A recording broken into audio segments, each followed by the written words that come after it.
우리 교회는 5월 가정의 달을 맞이해서 하나님 앞에서 어린이를 생각해 보았고, 또 하나님 앞에서 부모에 대해서 생각해 보았고, 또 스승에 대해서 생각해 보았습니다. 오늘은 하나님 앞에서 부부에 대해서 한번 생각해 보는 시간을 갖기를 원합니다. 하나님께서 이 땅에 가정을 만드셨습니다. 가정의 창설자는 하나님이십니다. 아멘. 그리고 하나님은 가정을 창설하시고 만드시고 나서 모든 가정들이 행복하기를 원하셨고 지금도 행복하기를 원하십니다. 그래서 하나님은 행복할 수 있는 길들을 우리에게 가르쳐 주셨습니다. 그렇다면 어떻게 할 때 부부가 행복을 누리며 하나님께 영광을 돌리며 살 수 있는지 말씀을 통해서 함께 살펴보면서 또 은혜를 나누기를 원합니다. 여러분 말씀을 통해서 은혜 받으시기 바랍니다. 아멘. 아멘. 주 안에서 행복한 삶을 살려면 첫 번째, 삶의 원리를 분명히 하라. 따라서 합시다. 삶의 원리를 분명히 하자. 이 세상에 사는 모든 사람들은 자기가 인식을 하든 인식을 하지 못하든 자기의 삶의 원리 또 삶의 기준을 가지고 다 살아갑니다. 행복한 삶, 하나님을 기쁘시게 하는 삶을 살려면 우리 그리스도인들은 삶의 원리, 삶의 기준을 분명히 할 필요가 있습니다. 많은 사람들이 육체의 정욕과 안목의 정욕과 이생의 자랑을 따라서 그렇게 삽니다. 그것을 삶의 원리로 그렇게 살지요. 그래서 많은 사람들이 충동적이고 또 감정적이고 또 환경적으로 그렇게 영향을 받으면서 삽니다. 이렇게 육체의 정욕과 안목의 정욕과 이생의 자랑이나 자기 마음에 원하는 대로 그렇게 하고 살기 때문에 우리 인생이 혼돈하고 우리 인생에 방황이 있고 우리 인생에 허무함이 있다고 성경은 늘 가르쳐주고 있습니다. 그렇다면 예수님을 믿는 우리는 어떤 삶을 가지고 살아야 할까? 그것은 단연코 무엇이겠습니까? 하나님의 말씀, 성경인 줄로 믿습니다. 하나님의 말씀만이, 성경만이 우리 삶의 원리요, 우리 삶의 기준인 줄로 믿습니다. 오늘 말씀을 좀 더 명확하게 이해하기 위해서 오늘 마가복음 9장과 함께 이렇게 이제 이 10장과 함께 기록되고 있는 마태복음 19장을 함께 좀 살펴보고 싶습니다. 마태복음 19장 4절에서 5절을 여러분 성경을 가지고 한번 찾아보시기 바랍니다. 마태복음 19장 4절에서 5절 안 띄워주실 거예요. 그러니까 마태복음 19장 4절에서 5절을 찾아봅시다. 오늘 내용과 같은데 좀 이렇게 오늘 본문에 기록되지 않은 말씀들이 마태복음에는 기록되어 있습니다. 자, 4절에서 5절 다 같이 읽습니다. 시작. 예수께서 대답하여 이르시되 사람을 지으신 이가 본래 그들을 남자와 여자로 지으시고 말씀하시기를 그러므로 사람이 그 부모를 떠나서 아내와 그 둘이 한 몸이 될지라 하신 것을 읽지 못하였느냐. 아멘.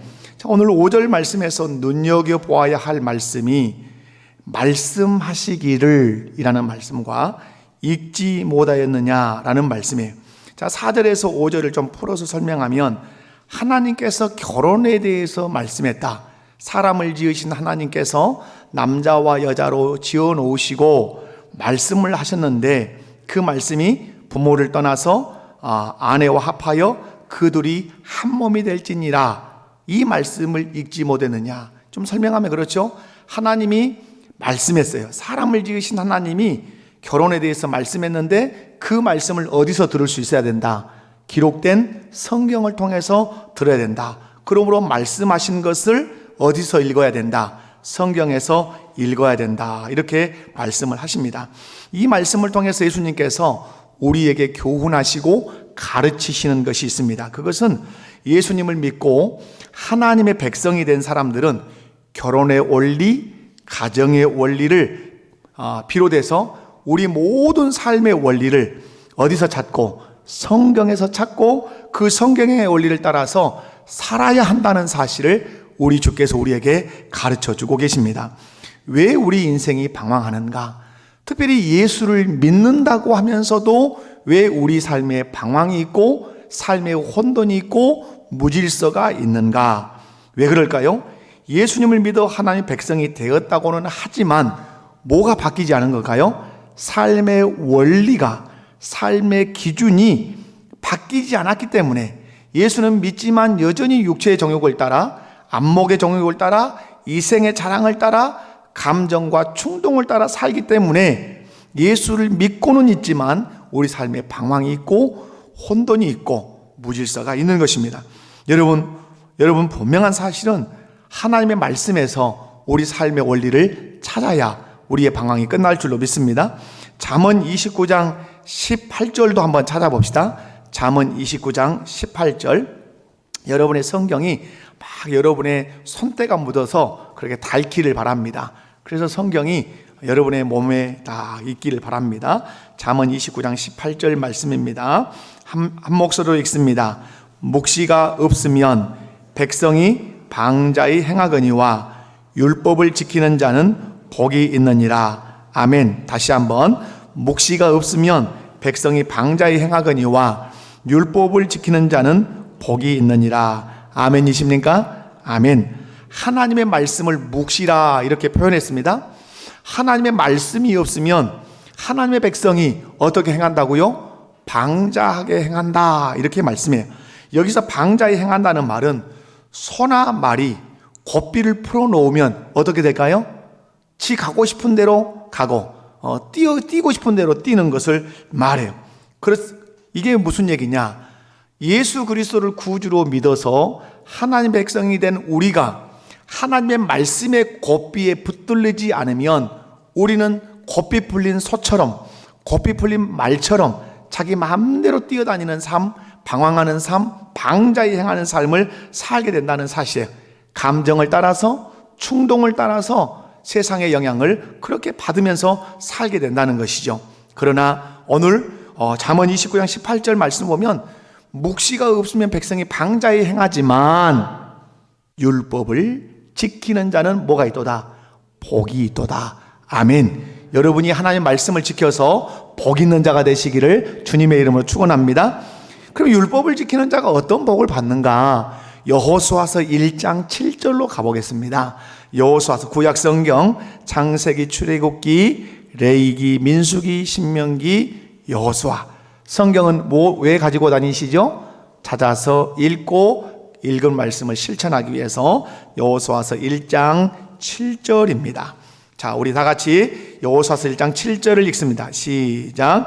오직 강하고 극히 담대히 하여 나의 종 모세가 내게 명령한 그 율법을 다 지켜 행하고 우로나 좌로나 치우치지 말라. 그리하면 어디로 가든지 형통하리니. 아멘. 아멘. 말씀을 삶의 원리와 기준으로 삼고 살면 세상이 아무리 요동을 한다 할지라도 내가 흔들리지 않을 것이다.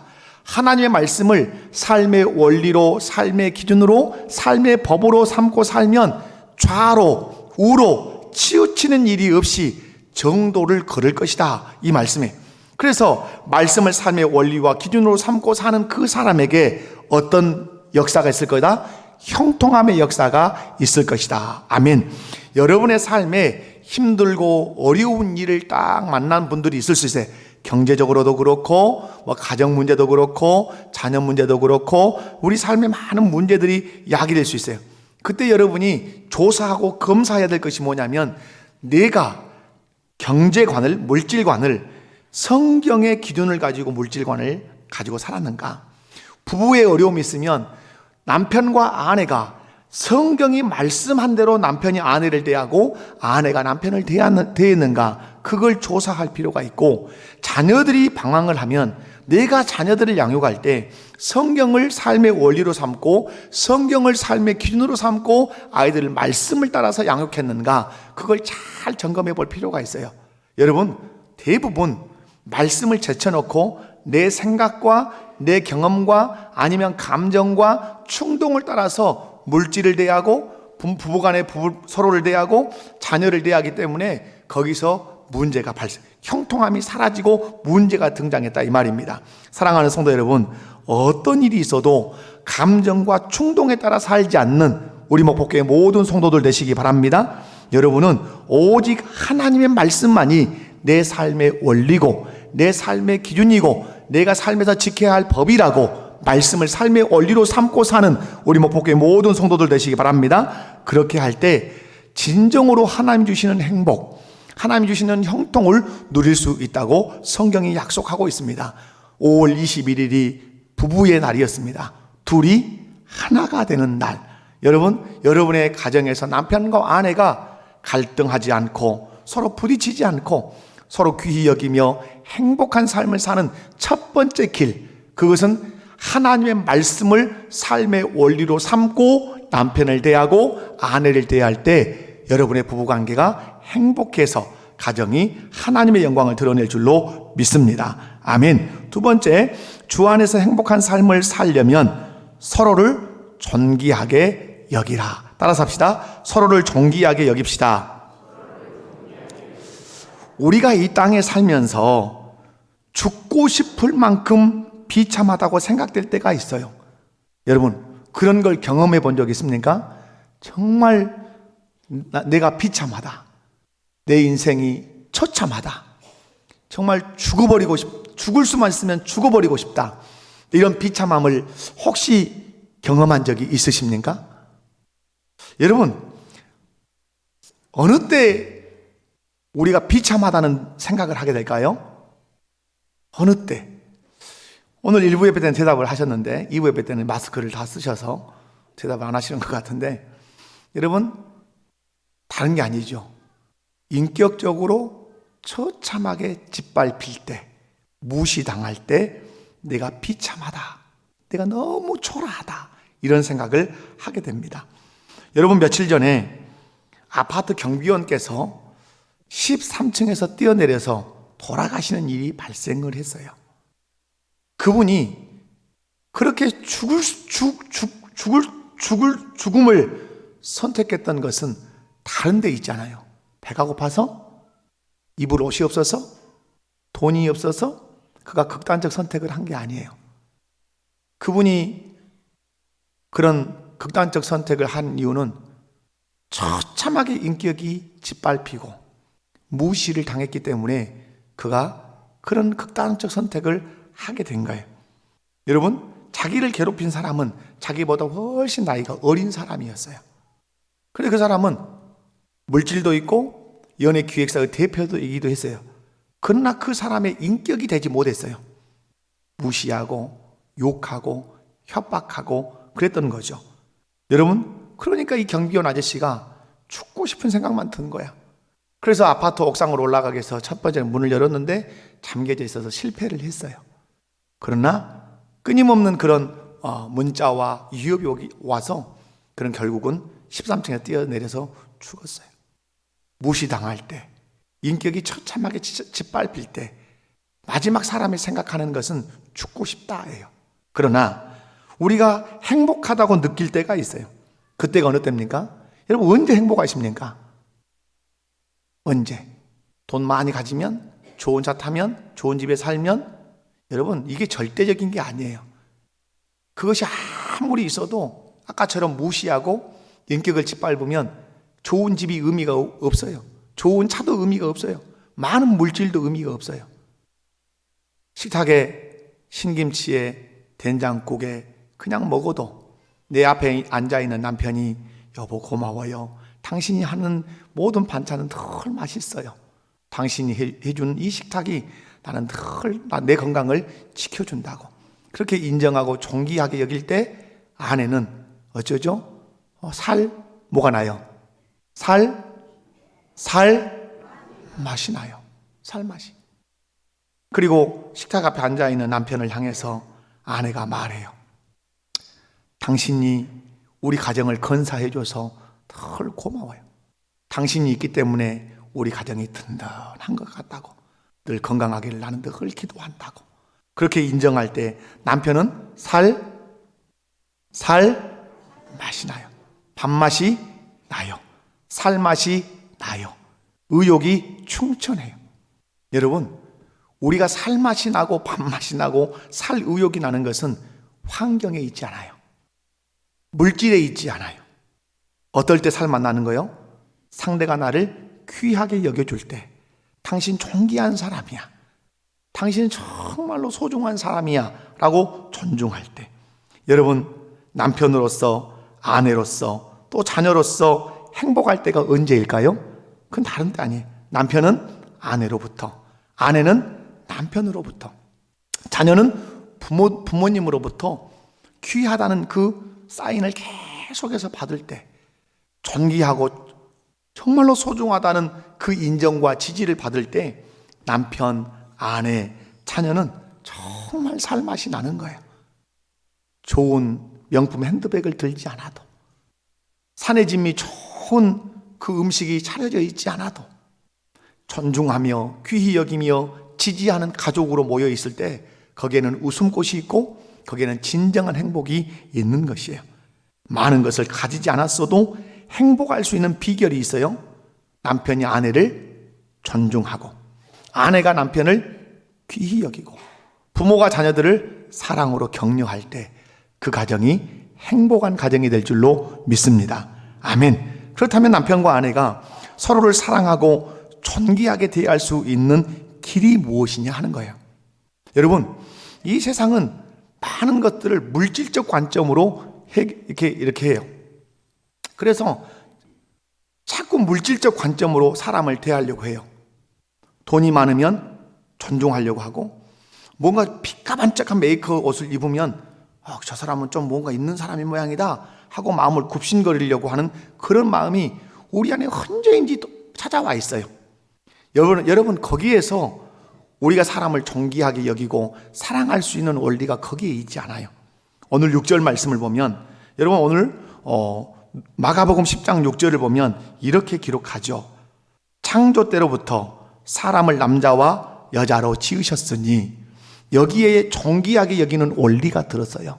남편이 아내를, 아내가 남편을 귀하게 여기는 원리가 창조 때로부터 하나님께서 사람을 남자와 여자로 지었다 하는 이 말씀 속에 존귀 여기는 비결이 들었어요. 그게 뭐예요? 사람이 존귀한 이유가 뭐예요? 하나님이 사람을 지으셨기 때문에 그래요. 여러분, 어떤 도구도 누가 만들었느냐에 따라서 귀하냐 귀하지 않느냐, 여러분이 요즘은 좀 이게 너무 우리가 이제 일상이 돼서 어떤 물건을 봤을 때 메이드 인 코리아, 메이드 인 USA, 메이드 인 차이나, 여러분 가장 짜증나는 메이커가 뭐예요? 짜증은 나지 않죠. 감사하죠. 좀 처음에는 그랬어요. 처음에는. 요즘은 뭐 저희도 이번에 그 식탁에 의자도 보니까 좀 밑에다 어디 이제 숨겨진 데다가 메이드 인 차이나 써놨으면 좋겠는데 크게 붙었습니다. 뜯으려고 했더니 의자가 망가지게 생겼어. 그럼 못 뜯었어요. 감추고 싶은 메이커, 메이드 인 차이나, 이런 거란 말이에요. 뭐 물론 이제 중국 외제도 많이 좋아지고 있는 건 사실입니다. 여러분, 누가 만들었느냐에 따라서 가치가 결정되기도 해요. 그런데 여러분 누가 만드셨어요? 메이드 인 하나님이세요. 하나님이 여러분 만드셨어요. 여러분의 남편을 누가 만들었어요? 하나님 믿으십니까? 뭐 그랬을라고라 이러면 안 돼요. 여러분의 아내를 누가 만드셨어요? 하나님 만드셨어요. 할렐루야, 아멘. 여러분, 사람이 존귀한 이유가 다른 데 있잖아요. 막 여러분 태어날 때 여기다가 막 그 진주 목걸이를 줄레줄레 달고 이렇게 태어난 사람은 없어요. 팔에다가 막 금팔찌를 막 걸고 태어난 사람 없어요. 여러분, 왜 사람이 존귀하냐? 하나님이 그 사람을 짓고 창조하셨기 때문에 사람이 존귀해요. 아멘이십니까? 하나님께서 창조한 사람이라는 믿음을 그래서 여러분이 가지셔야 돼요. 남편을 볼 때, 아내를 볼 때, 하나님이 내 남편을 지으셨지, 하나님이 내 아내를 창조하셨지. 그러므로 물질이 없어도, 그러므로 건강이 약해도, 그러므로 학력이 연약해도, 심지어는 몸에 장애를 가졌어도 하나님이 내 남편과 아내를 창조하셨기 때문에 내 남편은, 내 아내는 어떠하다? 귀하고 존귀하다. 아멘. 이 믿음을 우리 그리스도인들이 가지셔야 돼요. 여러분 기억하셔야 돼요. 물질 사라져요. 왕년에 부자였던 분 계시죠? 그러다가 지금 빈털터리처럼 가난해진 분 계세요. 여러분, 물질은 정함이 없어요. 어느 한 곳에 딱 자리를 잡고 내가 네 거다 이렇게 물질이 앉아있는 법이 없어요. 금방 오른쪽에 있던 호주머니에 있던 그 만 원짜리가 금방 시장에 가면 아주머니에게 넘어가고, 시장에 있었던 아주머니의 그 주머니에 있었던 만 원짜리가 금방 또 다른 아저씨에게 넘어가고, 의리 없이 막 물질은 돌아다니는 거예요. 여러분, 건강도 그래요. 항상 건강이 팽팽한가요? 아무리 성형을 하고 아무리 연지곤지를 찍어 발라도 세월을 이길 수 있다 없다? 세월을 이길 수 없어요. 세월을 이길 수. 여러분, 늘 우리의 젊음도 사라지는 것이에요. 아름다움도 사라져요. 그러나 우리에게 사라지지 않는 가치가 있어요. 그것을 여러분이 붙드셔야 돼요. 나는, 내 남편은, 내 아내는, 우리 자녀는 하나님이 창조하신 걸작품이다. 아멘. 이 믿음을 가지고 자녀를 보고 남편과 아내를 바라보아야 사람을 귀하게 여기는 마음을 가질 수가 있어요. 여러분, 하나님께서 창조하셨기 때문에, 누가 창조하셨기 때문에? 하나님이 창조하셨기 때문에. 이런 용어는 좀 쓰지 않으려고 했지만 좀 쓰렵니다. 하나님이 창조하셨기 때문에 여러분의 남편이나 여러분의 아내는, 따라서 합시다, 명품 중에 명품입니다. 동의를 안 하시는 눈빛이 있어. 무엇이 내 아내가 명품이라고요? 내 남편이 명품이라고요? 혹시 짜가 아닌가 지금 의심이 되는데요? 이런 식으로? 그러면 안 돼요. 여러분, 여러분의 남편과 아내는 하나님이 지으신 무엇 중에 무엇이다? 할렐루야. 제가 이제 설교를 준비하다가 명품이라는 단어가 생각이 나서 명품에 대한 정의를 찾아봤어요. 명품에 대한 정의가 이거더라고요. 뛰어나거나 이름난 물건 또는 걸작품. 그냥 뛰어나야 해요. 이름이 있어야 돼요. 그리고 누가 봐도 걸작이다 하는 그 걸작이어야 돼요. 사랑하는 성도 여러분, 여러분의 남편, 여러분의 아내는 걸작품이에요. 아멘. 누가 만들었기 때문에? 누가 만들었기 때문에? 하나님 만드셨기 때문에 여러분 걸작품이에요. 여러분, 제가 명품의 특징이 그러면 뭐냐 하고 또 찾아봤어요. 명품의 기준 이렇게 검색을 해봤어요. 많습니다, 그 기준도. 근데 제 마음에 좀 그래도 성경적인 기준이 이런 거겠구나 하고 제가 이제 찾아온 거 3가지만 말씀을 드리면, 명품에는 특징이 있었어요. 하나가 뭐냐면 명품은 아름답다예요. 명품은 어떠다고요? 아름답다. 왜 아름다울까요? 아름다운 미가 나오려면 뭐가 잘 돼야 돼요? 디자인이 잘 돼야 돼요. 디자인이 뒤지게 잘 돼야 돼요. 그래야 이 아름다움이 돼요. 그럼 디자인이 정말로 아름다운 디자인을 하려면 누가 중요하죠? 디자인을 한 디자이너가 너무너무 중요한 거예요. 우리나라에 승용차 제네시스라는 승용차가 있어요. 그것을 디자인하신 분이 엊그제 보니까 우리나라에서 현대에서 그만뒀어요. 이유, 이 제네시스가 어느 정도 반열에 올라온 거예요. 세계 명품차와 견줄 만큼 올라오니까 이분이 그만두고 자기 고국 독일로 돌아갔어요.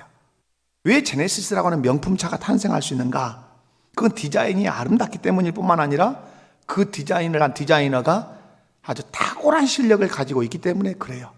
여러분이 왜 명품이고, 여러분의 남편이, 여러분의 아내가, 여러분의 자녀가 왜 명품이에요? 여러분을 디자인하신 분이 누구세요? 하나님이세요. 여러분, 우리를 디자인하신 분, 우리를 설계하신 분은 사람이 아니라 천지를 창조하신 전능하신 하나님이 우리의 모든 것을 디자인하시고 또 직접 그분이 만드셨어요.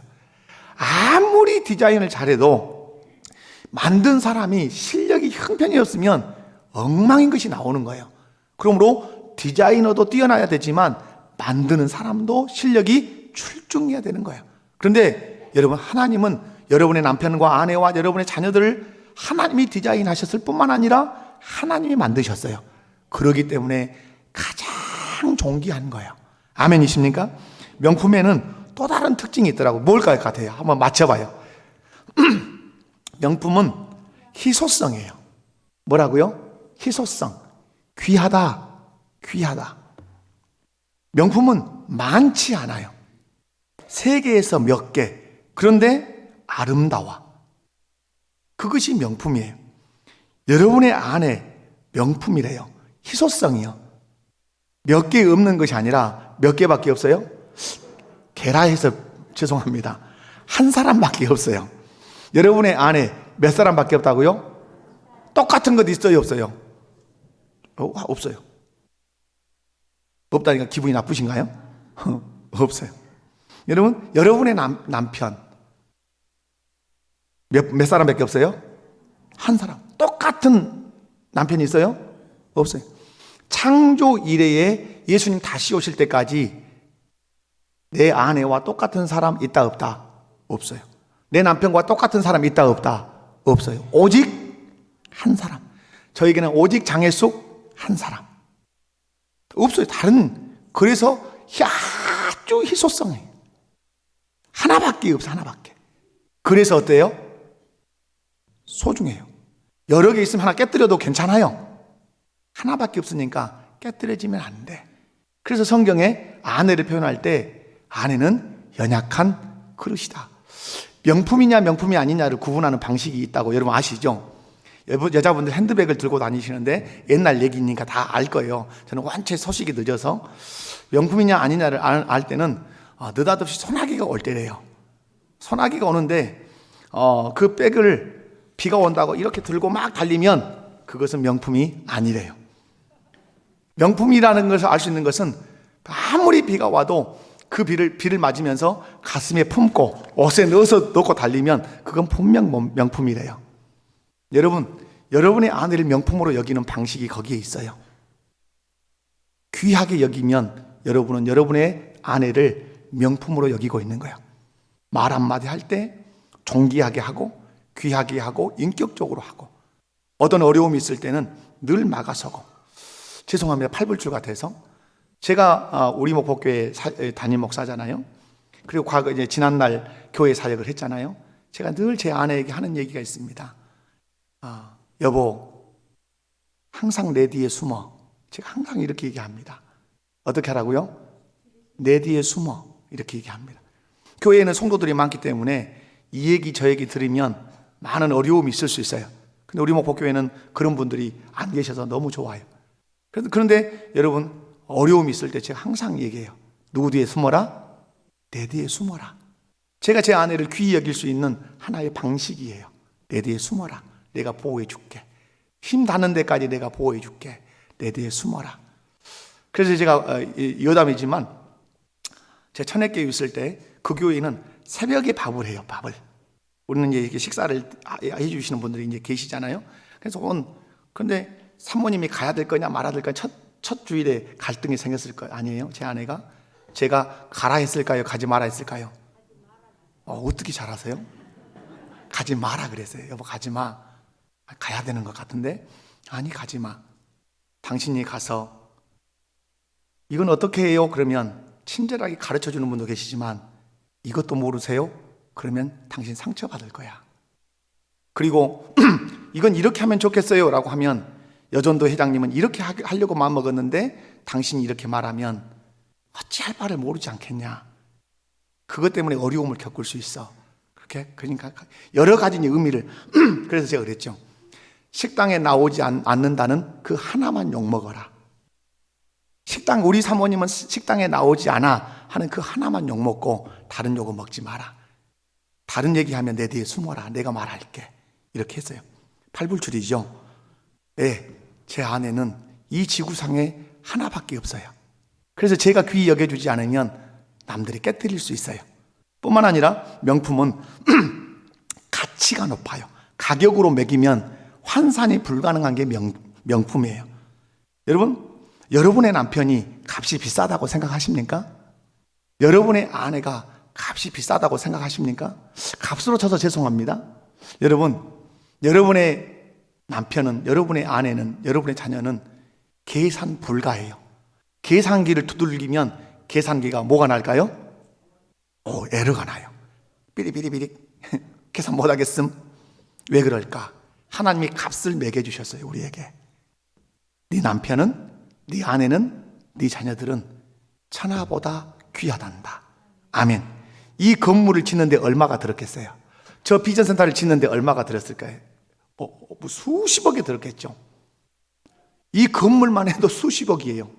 근데 이 지구상에 있는 건물과 땅값과 모든 부자재와 해와 달과 별과 모든 것, 뭐 나무 한 그루도 뭐 몇천만 원짜리 나무도 있더라고요. 그 모든 것을 다 값을 환산해도 여러분의 남편 살 수 있다 없다? 좀 크게 좀 대답하세요. 여러분의 남편 살 수 있다 없다?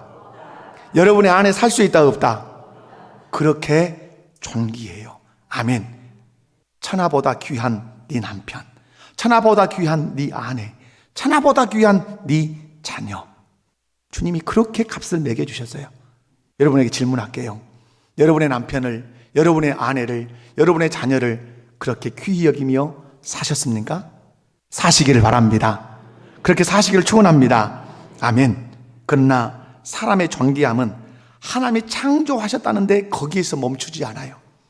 사람의 존귀함은 하나님이 창조하셨을 뿐만 아니라 그 사람을 위해서 예수님이 십자가에서 죽었다는데 그 가치는 더 있다는 사실을 기억하셔야 돼요. 이 세상에 많은 사람들이 있지만 예수 그리스도의 피값으로 건진받고 구원받고 제사함을 받은 사람은 많지 않아요. 여기 앉아있는 여러분이 예수님의 피로 값주고 산바가 된 사람이에요. 아멘. 누가 예수님의 피로 값주고 산바가 된 사람이 있어요? 성경은 14만 4천이라고 하는 수를 얘기하지만 많다는 얘기일까요? 적다는 얘기일까요? 적다는 얘기예요. 많다가 아니라 여러분, 이 인류에 오고 오는 세대의 머릿수를 세면 얼마나 많겠어요? 근데 14만 4천, 목포시 인구의 절반도 안 되는 수를 14만 4천으로 제시하는 것은 예수 그리스도의 피값으로 구원을 받은 사람이 많지 않다, 이런 얘기를 하고 싶으신 거예요. 사랑하는 성도 여러분, 여러분은 하나님이 창조하신 창조물이세요. 아멘. 여러분은 하나님께서 예수님을 통해서 예수님의 피로 구원함을 받은 사람이에요. 그러므로 나는 어떤 사람이다? 존귀하다. 옆에 분을 손잡고 오늘 한번 눈웃음이라도 칩시다. 당신은 존귀한 사람입니다. 혹시 남편과 아내가 서로 앉았다면 손을 맞잡고, 오늘은 부부의 날을 위해서 제가 설교한 거니까 부부가 앉았다면 손을 잡고 한번 마주 보면서 얘기합시다. 당신 정말로 존귀해요. 앉으니까, 부부간에 앉으니까 좋구만. 우리 이병학 집사님 한번 해보시지 그러세요? 당신이, 최 집사님이랑. 여러분, 존귀해요. 아멘. 존귀해요. 아멘. 여러분, 그러므로 사람을 존귀하게 여기는 공동체가 될까요? 교회예요. 교회. 함부로 소리 지를 수 없는 공동체, 함부로 삿대질할 수 없는 공동체. 어디가 있어요? 교회예요. 왜? 우리는 알아요. 나는 하나님이 디자인하셔서 하나님이 우리는 창조한 사람, 함부로 할 수 없는 명품들, 그럴 뿐만 아니라 예수님의 피로 값주고 산바된 사람들, 주님이 그렇게 귀하게 여기는 사람들, 우리가 어떻게 함부로 할 수 있어? 있다 없다? 없다. 여러분의 남편, 여러분의 아내, 여러분의 자녀 함부로 할 수 없을 만큼 존귀하다는 사실을 꼭 기억하시기를 주님의 이름으로 간절히 축원합니다. 저는 많은 물질을 가지지 못했어도, 많이 배우지 못했어도, 육신의 장애를 가졌어도 행복하게 사는 사람들을 본 적들이 있어요. 또 보고 있어요. 그 사람들의 관점은 다른 데 있잖아요. 눈에 보이는 장애를 보지 않아요. 가난을 보지 않아요. 못 배운 걸 보지 않아요. 뭘 봐요? 하나님이 우리는 지으셨어. 우리는 예수님의 피로 구원을 받았어. 그러므로 귀해 하고 서로를 귀히 여기는 그 가정은 정말로 행복해요. 그러나 많은 것을 가지고 많은 것을 배웠고 많은 것을 누리고 있지만, 여러분, 물질적 관점으로 사람을 자꾸 대할 때 거기는 늘 비참함이 있어요. 절대 사람을 물질적 관점으로 보면 안 돼요. 왜 그렇습니까? 나보다 좋은 명품을 가지면 어느 날 더 좋은 명품을 가진 사람이 나타나요. 내가 지금 좋은 차를 탔다고 생각하는데 더 좋은 차를 타고 한 사람이 나타나요. 내가 부자라고 생각했는데 더 부자가 나타나요. 그러면 짜증나는 거예요. 그러므로 물질로 우리 자신을 평가하시면 안 돼요. 하나님이 우리를 지었고 예수님을 통해서 우리를 구속한 것 때문에 우리는 존귀하고 가치가 있다. 아멘. 그렇게 남편이 아내를 대하고 아내가 남편을 대한다면 여러분의 가정이 행복할 줄로 믿습니다. 주 안에서 행복한 삶을 살려면 세 번째, 무엇일까요? 하나님이 짝 지어주셨다고 믿음을 가지셔야 돼요. 남편은 아내를 볼 때 누가 짝 지어줬어요? 중매장인가? 하나님이. 아내가 남편을 볼 때 누가 내 남편 짝 지어줬어요? 중매장인가? 내가 연애해서 누가 짝 지어줬어요? 하나님. 믿으십니까? 믿으십니까? 여러분, 오늘 본문 말씀을 보면 그렇게 말씀해요. 하나님이 이 두 사람을 짝이 되게 하셨다고 말씀을 해요. 그래서 9절 말씀에 하나님이 짝 지어주신 것을 사람이 나누지 못할지니라. 아멘. 누가 짝 지어줬다고요? 하나님이 짝을 지어주셨다고 말씀을 해요. 여러분, 부부가 사랑을 합니다. 그러나 그 사랑은 짝이 되게 하시는 하나님의 방법이에요. 사랑하지 않으면 절대 짝이 안 돼요. 그래서 하나님은 남자와 여자에게 사랑의 감정을 불러 일으키셔서 둘이 딱 하나가 되도록 그렇게 하세요. 그러므로 사랑은 두 사람을 하나로 묶어주는 띠와 같고 본드와 같고 악교풀과 같은 거예요. 사랑이 없이는 부부가 될 수 없지요. 여러분, 그러므로 여러분이 성경적인 관점을 가지셔야 돼요. 그 사랑을 누가 일으켜 주셨다? 하나님이 일으켜 주셨다는 사실을 꼭 기억해야 돼요. 그러므로 부부가 행복할 수 있는 비결이 있어요. 그게 뭐죠? 당신, 내가 짝으로 선택한 것이 아니라 누가 짝으로 맺어주셨다? 하나님이 맺어주셨어. 아내가 남편을 볼 때 그렇게 고백해야 되죠. 당신, 내가 좋아하는 것도 있지만 당신은 누가 짝져준 사람이야? 하나님이 짝져주신 사람이야. 그렇게 믿을 때 감사가 되고 그래요. 아이고 목사님 그런 말 하지 마이시오. 내가 저 화상을 만나서 내가 40년 50년 고생했는데 하나님이 짝을 맺어주셨다고라오. 하나님이 그러면 실수하신 거요? 이렇게. 하나님은 실수하지 않으십니다. 아멘이십니까? 여러분이 왜 남편과 지금까지 그렇게 짜증스러운지 아세요? 왜 아내를 볼 때 그렇게 짜증스러운지 아세요? 하나님이 짝 지어줬다고 받아들이지 않으니까 계속 거부감이 생기는 거예요. 그래서 대립이 생기고 짜증이 나고 저 인간, 저 화상, 왜 내가 저 인간을 만나서 저 화상을 만나서 이 죽을 고생을 하는고, 옛날 첫사랑 그 남자, 첫사랑 그 여자를 만났으면 행복할 텐데 지금 엄청 행복하게 살더라, 이런 헛된 생각을 하는 거예요. 여러분, 하나님이 짝 주셨다고 믿어야 남편을 마음에 받아들이고 아내를 마음에 받아들일 수 있어요.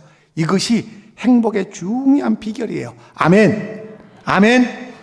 하나님이 짝 주셨다면, 하나 질문할게요. 하나님이 짝 주셨다면 어떤 짝일까요? 가장 여러분의 입으로 이시를 짓고 하셔야 돼요. 가장 좋은 짝이요. 아멘. 어떤 짝이라고요? 가장 좋은 짝이요. 많은 부부들 얘기를 들으면 나하고 너무 달라요, 이런 얘기를 해요. 달라요, 안 달라요? 달라도 너무 달라. 식성도 다르고 잠버릇도 다르고 취미도 다르고 너무 달라. 그러니까 내 짝이 아니라고 생각해. 여러분, 짝은 같은 걸까요? 다른 걸까요? 다르죠. 장갑 오른쪽 짝과 왼쪽 짝이 같아요? 달라요? 달라요. 달라야 한 짝이요. 제가 여러분에게 장갑 선물을 한다고 칩시다. 자, 제가 장갑 선물에 편지를 막 곱게 썼어. 아주 포장도 엄청 이쁘게 했어. 오른쪽 2개를 딱 담아서 줬어. 그럼 여러분은 어떻게 생각할까요? 우리 목사님 요즘 가리가리 하신 것 같은데 맛이 같나? 여러분, 같으면 짝이 될 수 없는 거예요. 여러분, 너무 다르다 그러면 완전한 짝이요. 아멘. 너무 다르다 그러면 어떤 짝이에요? 확실한 짝이요. 왜 그러면 여러분 너무 다른 사람 같은 사람을 나에게 붙여주셨을까요? 거기서 배우는 게 있어요. 낮아짐을 배워요. 낮아져야 돼요. 그리고 겸손함을 배워요. 그리고 어떻게 귀히 여기는가를 배워요. 아멘. 또 팔불출 같은 얘기를 일부 예배 때는 안 했는데 좀 할게요. 시간은 가지만 5월 21일이 무슨 날이었다고요? 부부의 날이었어요. 사무실에 출근을 했는데 문자가 하나 착 어디서 왔어요. 장로님이 저 강주에 주일학교 연합회 장로님이 늘 이렇게 문자를 보내오시는데 그날따라 뭔 꽃 장미꽃에다가 이건 뭘까? 맨날 시커먼 문자만 보내시거든요. 그런데 봤는데 오늘은 부부의 날입니다. 행복하세요 그랬어요. 가만히 책상에 앉아서 부부의 날이라. 장혜숙하고 내가 부부인데, 그래 부부인데. 그러다가 편지를 썼어요. 목양실에 올라가서 막 편지를. 그래가지고 이렇게 썼어요. 제가 나는 안개꽃이 될 테니 당신은 장미가 되어라. 웃긴가요? 어디서 들어본 얘기 같아요? 나는 안개꽃이 될 테니 당신은 장미가 되어라. 나로 인하여 당신이 화려해지기를 원합니다. 지금까지 기도하고 지혜로 나를 늘 도와줘서 고맙습니다 하는 내용을 쭉 썼어요. 그리고 당신과 앞으로 살아갈 날들이 나는 너무나 기대가 되고 그 하나님을 내가 찬양합니다. 그리고 저 하원에다가 전화를 해봤어요.